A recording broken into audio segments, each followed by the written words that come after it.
بسم الله، اللهم صل وسلم وبارك على سيدنا محمد وعلى آله وصحبه وسلم. ازيكم يا اغلى واجمل متابعين؟ اخباركم عاملين ايه؟ يا رب تكونوا في كامل الصحة والسعادة. النهاردة هعمل معاكم فيديو بسيط وسهل وكلكم اكيد عارفينها، لكن انا عملت معاكم الكوسة بالبشاميل بطريقة جميلة جدا. شوفي طريقتي في عمل الكوسة والبشاميل سهلة وبسيطة جدا جدا وطعمها خطير. البشاميل خطير جدا. يلا نشوف هنعملها ازاي مع بعض. بجد لو عجبتك الوصفة لايك وشير واشتراك فضلا وليس امرا. شيريها مع اصدقائك وحبايبك على مواقع التواصل عشان القناة تكبر بيكم ونكملين بإذن الله مع بعض.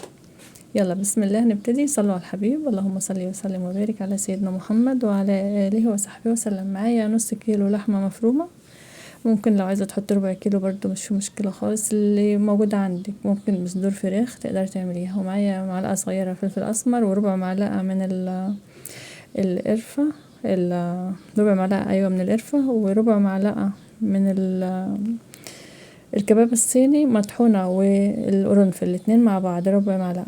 تمام.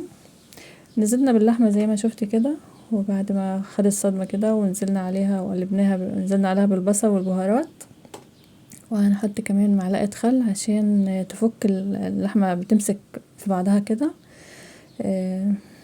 لما بنحط معلقة الخل بتخليها تفك كده من بعضها وبتبقى حلوة وجميلة، مش فيها قطع ماسكة بعضها. ونزلت معايا طبعا الفلفل ده حسب ما انت عايزة، ده فلفل احمر شطة، احنا بنحب الاكل يكون فيه حرارة كده وحلو.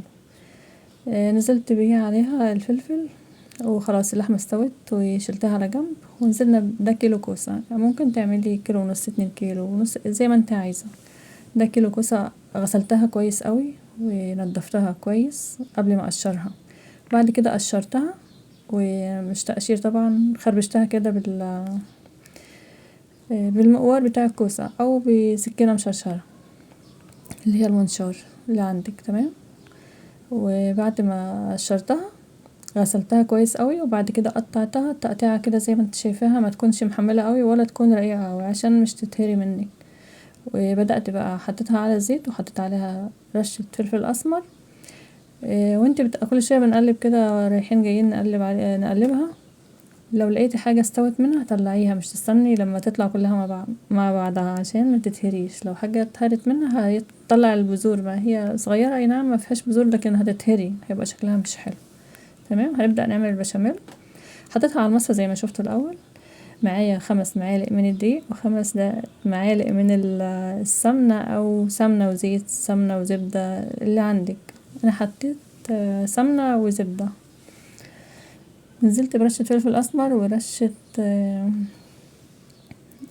قرفة خفيفة خالص. القرفة يعني البهارات دي بقى اللي انت تحبيه حطيه، اللي مش تحبيه مش تحطيه. معايا لكل كوباية حليب معلقة دقيق. تمام. 5 معالق دقيق، 5 معالق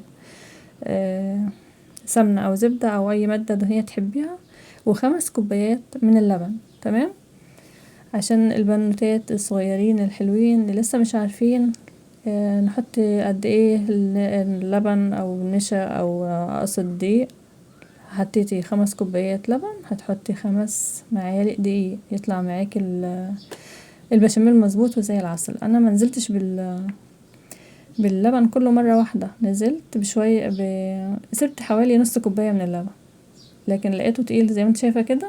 هنزل بباقي اللبن اللي معايا، هما كان كيلو وربع لبن. تمام. نزلت بالباقي اهوت وقلبنا، وكان البشاميل حاجة تحفة كده ما شاء الله زي ما شفتها معايا في الاول، بجد كانت روعة. اضافة الجبنة دي حسب ما انت عايزة بقى، بس مخلية طعم البشاميل رايح في حتة تانية. شوية من الجبنة الموزاريلا وشوية هم شوية صغيرين لكن بجد فرقوا في طعم البشاميل خالص خالص، ومدينه مطة كده جميلة. شايفة؟ اعملي بالطريقة ديت والله العظيم ما هتندمي. البشاميل جميل جدا يتاكل كده بصي بالمعلقة من غير اي حاجة خالص. نزلنا بقى نبدأ نرصها في الصينية.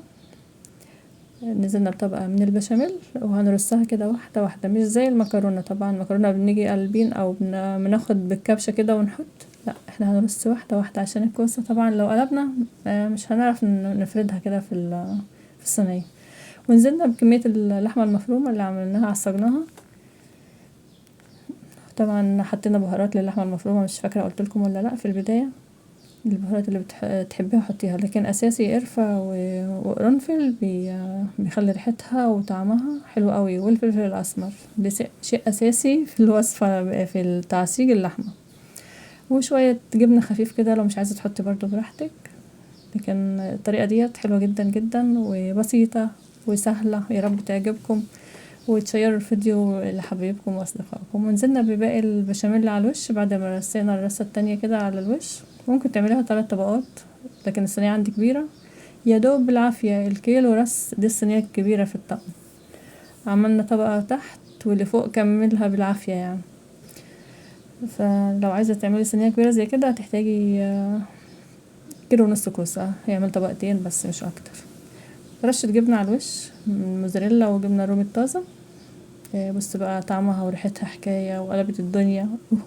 فضلا وليس امرا لايك وشير واشتراك. بصوا على الجمال. يلا لا اله الا الله، واستنوني في فيديوهات حلوة وجميلة تاني بإذن الله. مكملين مع بعض. اترككم في رعاية الله وحفظه.